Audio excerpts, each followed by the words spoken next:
Chapter 3. The Long Goodbye.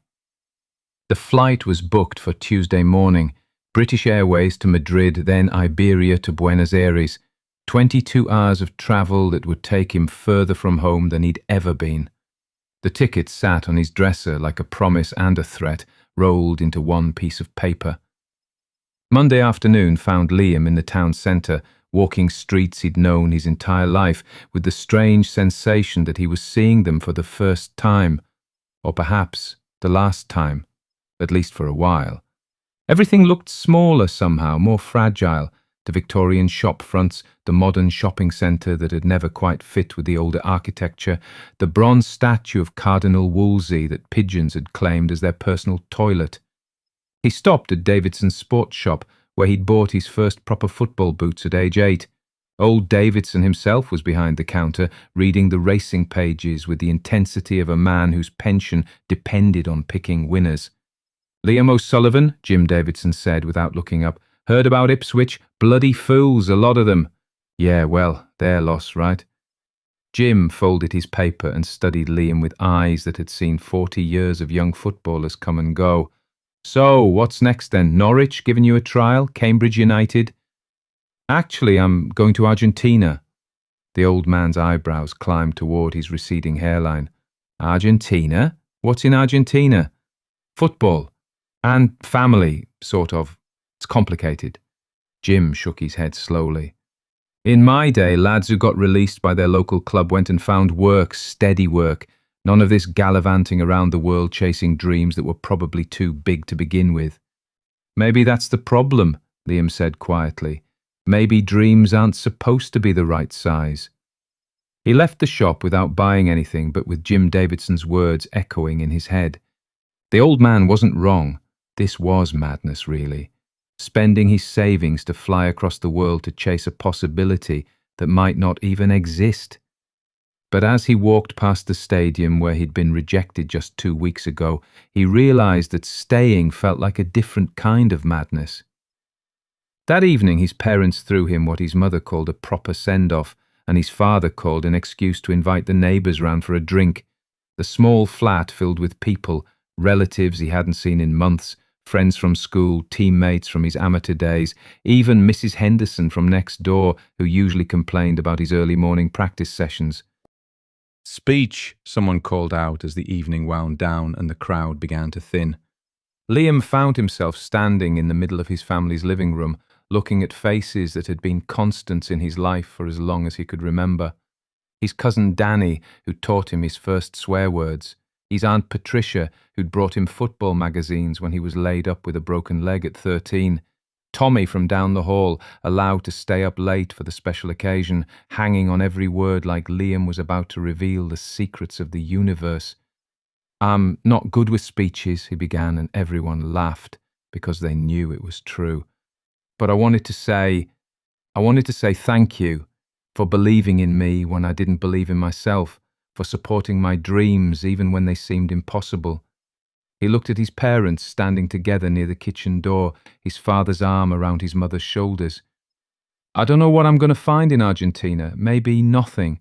Maybe I'll be back in 3 months with my tail between my legs looking for work at the docks." Sean started to protest, but Liam held up his hand. "But maybe I'll find something I didn't even know I was looking for. And if I do, it'll be because you taught me that O'Sullivans don't give up easy." The room was quiet for a moment, then erupted in cheers and raised glasses, but Liam caught his mother wiping her eyes with the corner of her apron, and he knew she was thinking about morning tea without him, about quiet evenings when the house felt too empty. Later, after the last guest had gone home and the dishes were washed and put away, Liam sat with his parents at the kitchen table one final time. The photo album was open between them, the handwritten map showing the routes their ancestors had taken to build new lives in foreign places. "Your nan always said the hardest part about leaving wasn't the going," Mary said softly. "It was the not knowing when you'd be back." "I'll call," Liam promised, "every day, maybe more." "You better," Sean said, but his voice was gentle. "And if things don't work out, if you need to come home, there's no shame in that. Sometimes the bravest thing you can do is admit when something isn't working." "And sometimes," Mary added, The bravest thing is to keep going when everyone else thinks you should quit. They sat in comfortable silence for a while, 3 generations of O'Sullivan's stubbornness and love condensed into a moment that would have to last months. The next morning came too early and not soon enough. Liam's rucksack sat by the front door, packed with everything he thought he'd need for an indefinite stay in a country he'd never seen. Clothes, his boots, a few photographs, and the leather-bound journal his mother had given him the night before. For writing down your adventures, she'd said, so you don't forget the details when you're old and grey like us. The taxi honked outside at 6:30 sharp. Through the kitchen window, Liam could see the driver checking his watch and probably wondering why anyone needed to get to the airport this early on a Tuesday morning. His parents walked him to the door, both of them trying to pretend this was just another ordinary morning.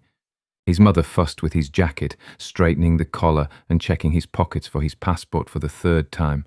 His father shook his hand formally, then pulled him into a fierce hug that lasted longer than either of them expected. "Take care of yourself, son." "I will, Dad. Remember what your nan used to say? We bend, but we don't break." Liam finished the sentence with a smile. "I remember." The taxi driver honked again, more insistently this time. Liam picked up his bag and looked back at the flat where he'd grown up, where his parents would continue their lives without him, where his room would stay exactly as he'd left it until he either came back or they finally accepted that he wouldn't. "This isn't goodbye," he said, though none of them quite believed it. "Course not," Mary said, her voice steady despite the tears on her cheeks. "It's just, see you later." The ride to the airport passed in a blur of familiar streets giving way to motorway, then terminal buildings and departure signs in multiple languages. As the taxi pulled away from the curb, leaving him standing outside Heathrow with his rucksack and his dreams, Liam realised that the hardest part was over. He was no longer Liam O'Sullivan, the boy who got rejected by Ipswich Town. He wasn't yet whoever he might become in Argentina.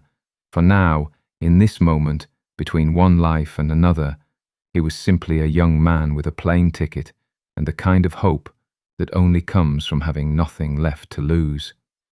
Inside the terminal, announcements echoed in languages he didn't recognise, and departure boards displayed destinations that had only been words on a map until now. Buenos Aires, Gate 47, departure 11:35.